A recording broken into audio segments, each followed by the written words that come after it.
आगे बड़े हो गए भगवान। जब विश्वामित्र को पता चला, विश्वामित्र आ गए अयोध्या में और आकर के अयोध्या में दशरथ जी से उन्होंने याचना की। वशिष्ठ जी ने परामर्श दिया, ठीक है, और गए राम जी और लक्ष्मण जी को लेकर के। उन्होंने मारीच को, सुबाहु को, ताड़का को,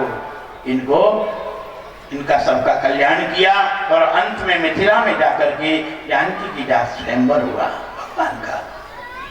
राम का विवाह जानकी के साथ हुआ और दशरथ को जब पता चला दूत के द्वारा, तो बारात लेके पहुंचे। तीनों भैया भी, दोनों भैया और पहुंच गए वहां पर। चारों जनक की और भैया की और जनक की जो भाई थे उनकी जो कन्याएं थी, उनके साथ श्रुतकीर्ति, मांडवी और उर्मिला, इनके साथ तीनों भैया का शादी हो गई। आपने रामायण के द्वारा अच्छी तरह से इस कथानक को समझा होगा, तो समय अभाव ज्यादा विस्तार नहीं बता सकेंगे।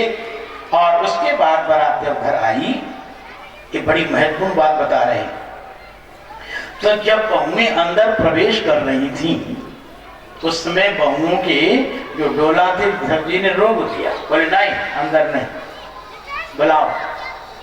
तीनों रानियां, राजमहिषियां, कौशल्या, सुमित्रा, कैकेयी आई और आरती उतारने लग गई। दशरथ जी बोले, देखो ये बहुएं तो तुम्हारे घर में आई हैं, इनसे एक बड़ी महत्वपूर्ण बात बताते हैं। बोले, परगर बधू लड़किनी आई और राख्यो पलक नयन की नाई। बोले, ये दूसरे के घर की बेटियां हैं, ये तुमको बहू मत मानना। आज हम तुमको घर में प्रवेश करने के पहले ये तुमको सचेत करते हैं, इनको तुम बहू न मानना। ये जो है ये तुम्हारी बेटियां हैं, बेटियों के समान इनके साथ व्यवहार करना और इस तरह से रखना जैसे पलक आंख की रखवाली करता है, ऐसे ही तुम इनकी सुरक्षा का उत्तरदायित्व तुम्हारा है। कौशल्या, कैकेयी और सुमित्रा से इस तरह से कहा, आपके घरों में बहुएं आवे तो बहुओं को बहू मत मानना, बेटी मानना। जो तुम बेटी के साथ व्यवहार करती हो, ऐसा ही व्यवहार अपनी बहुओं के साथ करना, तो आपका घर स्वर्ग बन जाएगा, ये नरक नहीं बनेगा।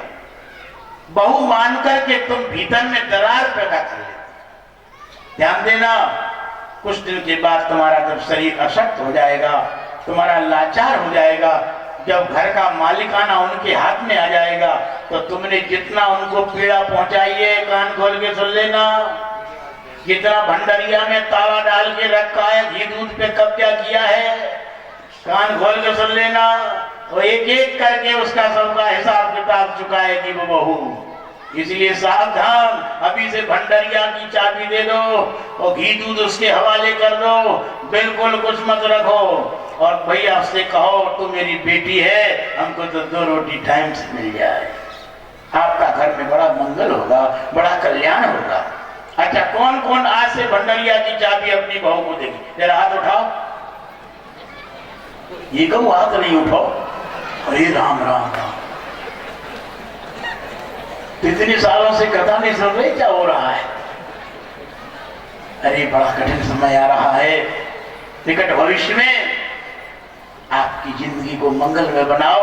व्यवहार ही तो देखो, माँ के पेट से जब जीवात्मा जन्म लेता है, शास्त्रकार कहते हैं, न कश्चित कस्यचित् मित्रम न कश्चित कस्यचित् रिपुः व्यवहारादेव जायन्ते मित्राणि रिपवस्तथा।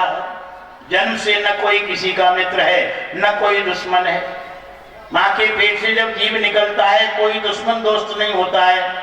दुश्मन दोस्त जो बनते हैं, ये व्यवहार से बनते महाराज।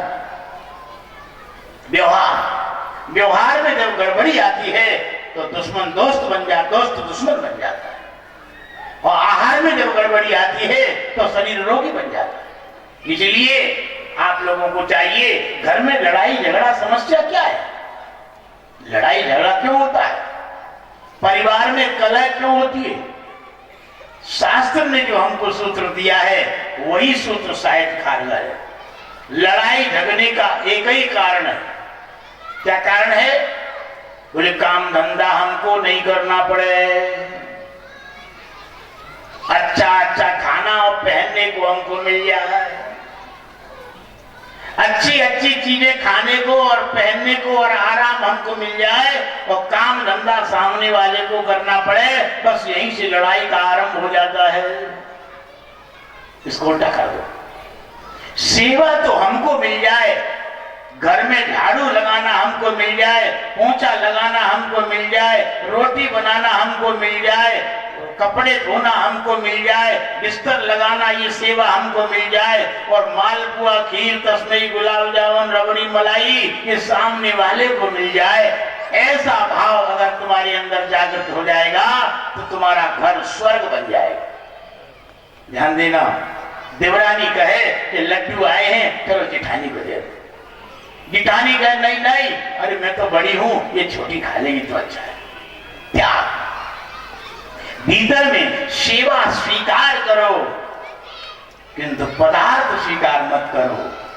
ध्यान देना, अगर तुम अच्छे कपड़े पहन भी लोगी, अच्छे जेवर पहन भी लोगी, अच्छा खाना खा भी लोगी, तो कितने दिन का शरीर है?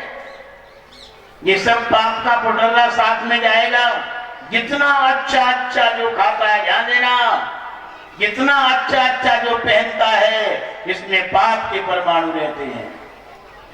जैसी कमाई वैसे परमाणु उसमें आते हैं। कम से कम में गुजारा करने से तुम्हारा जीवन आनंदमय होगा और कल्याणमय होगा। कम से कम में गुजारा करोगे तो कम सा कम कर्ज चढ़ेगा तुम्हारे ऊपर, और अच्छा अच्छा ज्यादा खाओगे पियोगे, ज्यादा पहनोगे तो ज्यादा कर्ज चढ़ जाएगा। तो सेवा करो, सेवा करने से तुम्हारे अंदर पुण्य होगा। कभी चुगली नहीं करना किसी की निंदा नहीं करना। तुम्हारे घर में जो तुमको सदस्य मिले हैं, ध्यान देना, देवरानी जेठानी ननद सास ससुर पति, ये जो भी मिले हैं, ये कौन है? गृहस्थ पंथ संगम। शास्त्रकार कहते हैं कि रास्ते के राहगीर हैं महाराज। जैसे तुम कोई रास्ता चल रहे हो, उदयपुरा से बरेली जा रहे हो, तो रास्ते में कोई तुमको 2-4 लोग मिल गए, बस उतनी ही देर के लिए हैं जितना कि उनका स्टेशन ना आ जाए, पड़ाव ना आ जाए। वही ध्यान देना, तुम्हारे घर में जितने संबंधी हैं, खूब कान खोल के सुन लेना, इन सब के मरने के अलग अलग दिन हैं। हाँ, सीधी सख्त बात बताएं, दुनिया में आने वाले भी दिन सबके अलग अलग थे और जाने वाले भी दिन सबके अलग अलग हैं। कोई कभी चला जाएगा, कोई कभी चला जाएगा, कोई कभी चला जाएगा, एक साथ कोई नहीं जाएगा। जिसका जब स्टेशन आ जाएगा तब वो चला जाएगा। इसलिए इन लोगों से ऐसा व्यवहार करो, अब बिछुड़ने के बाद दोबारा मिलने वाले नहीं। पति मिल गया, अब दोबारा मिलने वाला थोड़ी है। पत्नी मिल गई, अब दोबारा मिलने वाली नहीं बना। तुम्हारे घर में कोई मेहमान आवे, उसको तुम भोजन कराओ, पानी पिलाओ, वो कांच का गिलास उसके हाथ से खिसक जाए, टूट जाए, तो क्या लट मारोगे उसको? तुम्हारी बेटी का ससुर है, उससे कहीं कांच का गिलास फूट गया, क्या करोगे? सहानुभूति, बोलो कोई बात नहीं, दूसरा गिलास ले आओ, दूसरा पानी ले आओ। ठीक इसी तरह से जैसे मेहमान से तुम घर में बर्ताव करते हो, ऐसे अपने परिवारी जनों से बर्ताव करो। भगवान इस तरह से अंदर बहुएं गई हैं, आनंद से रहने लग गई, खूब सेवा किया उन्होंने। और उसके बाद दशरथ जी ने देखा और हमारा समय आ गया है, राज्याभिषेक राम को कर देना चाहिए, क्योंकि समय रहते, सामर्थ्य रहते ही त्याग करना श्रेयस्कर है। जब बिल्कुल ही कमर पकड़ गई, सिर हिलने लगा, तो तुमने घर की चाबी और ताला दिया, तो क्या मतलब? पहले ही खत्म कर दो। हम तो उन लोगों से जरूर विशेष रूप से हम अनुरोध करेंगे जिनके पास पैसा है, जिनके पास खूब दौलत है, जो तिजोरियों की चाबी रखे हैं, उनको तुरंत बच्चों के हवाले कर दो। और हम चैलेंज देते हैं कि तुम्हारे भाग्य में अगर सुख दुख है तो तुम कितना ही रखे रहो तब भी मिलेगा, और नहीं होगा तुम्हारे पास तब भी मिलेगा। इसलिए जिनके पास जिनकी चीज है उनको हवाले कर दो। दशरथ जी ने राज्याभिषेक की तैयारी की है।